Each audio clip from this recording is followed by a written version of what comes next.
Assalamualaikum warahmatullahi wabarakatuh. Selamat berjumpa kembali dengan Bu Nuril Julistiana dalam pelajaran bimbingan konseling. Pada kesempatan pertemuan kali ini, saya Bu Nuril akan menjelaskan tentang apa saja jalur-jalur masuk perguruan tinggi negeri. Yang pertama adalah jalur SNMPTN. Apa itu? SNMPTN adalah seleksi nasional masuk perguruan tinggi negeri yang seleksinya serentak dilaksanakan seluruh Indonesia.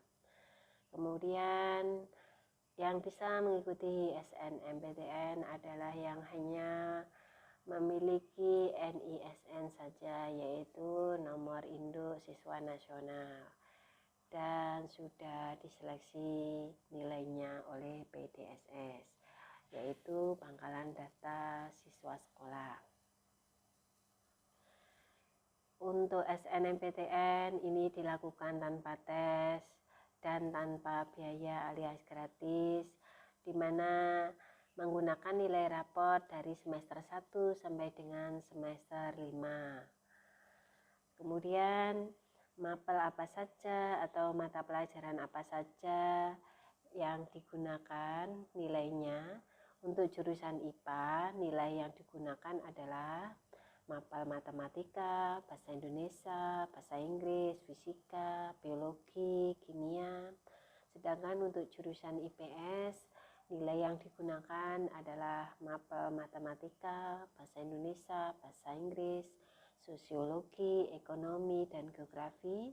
Dan untuk jurusan bahasa, nilai yang digunakan adalah mapel matematika, bahasa Indonesia, bahasa Inggris, sastra Indonesia, antropologi, dan salah satu bahasa asing. Kemudian berapa kuota untuk tiap sekolah?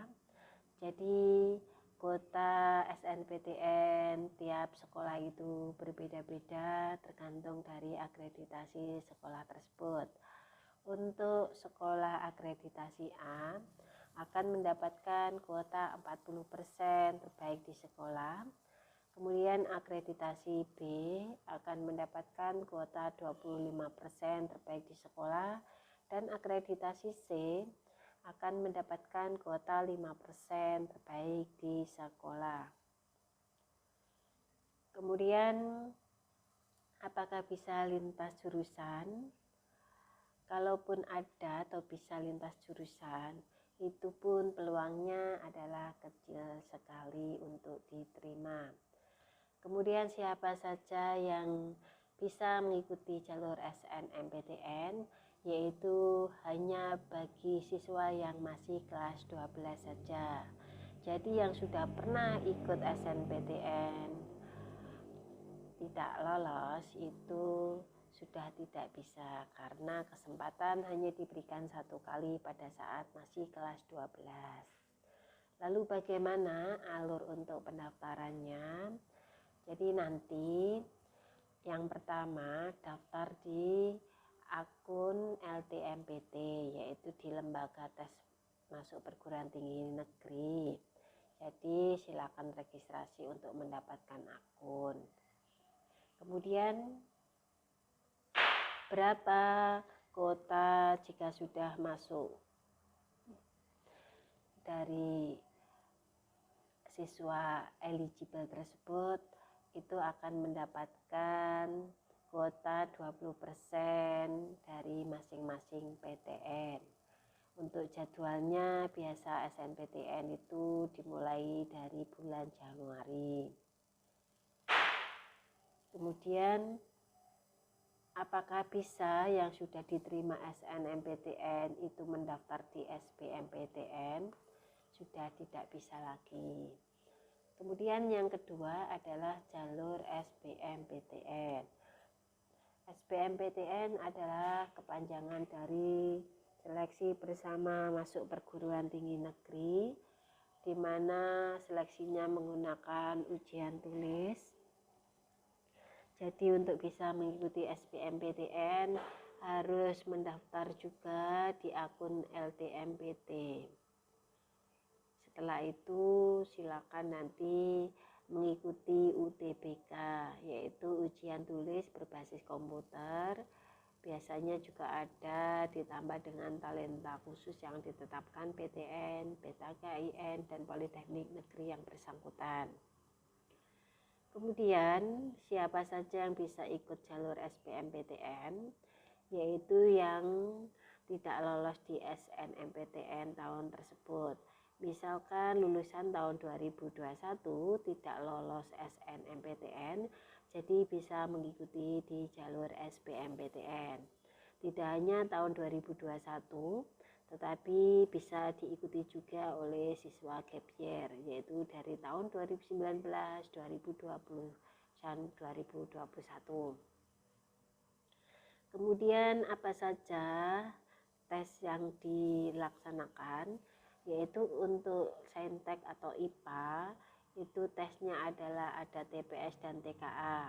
Untuk TKA mapelnya ada matematika, fisika, kimia, biologi. Untuk Soshum atau IPS itu tesnya ada TPS dan TKA, di mana TKA mapelnya geografi, sejarah, sosiologi, ekonomi. Sedangkan untuk campuran itu campuran TKA dari mapel Saintek atau IPA dan mapel IPS. Apakah untuk jalur SBMPTN bisa lintas jurusan? Bisa. Jadi kalian nanti yang jurusan IPS bisa mengambil jurusan IPA, atau sebaliknya anak IPA ngambil jurusan IPS. Akan tetapi untuk program studi kedokteran umum dan kedokteran gigi hanya dapat dipilih siswa lulusan SMA jurusan IPA saja.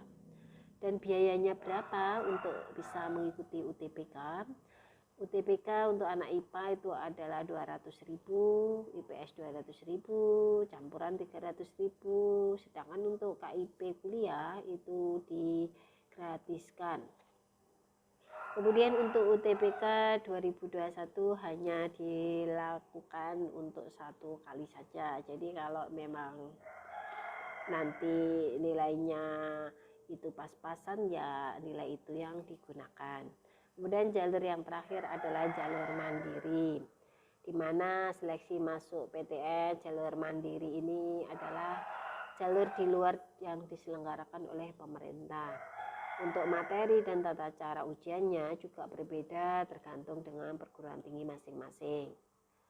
Kemudian untuk biaya juga tidak jauh beda dengan seleksi SBMPTN, akan tetapi biasa yang mahal itu ada di uang pangkal atau uang kuliah tunggal alias UKT.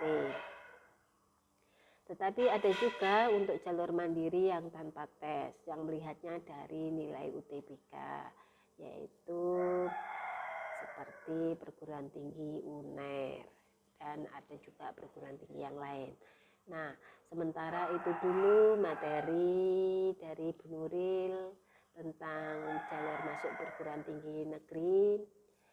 Lain waktu kita membahas dengan materi-materi yang lain. Cukup sekian, saya akhiri. Wassalamualaikum warahmatullahi wabarakatuh.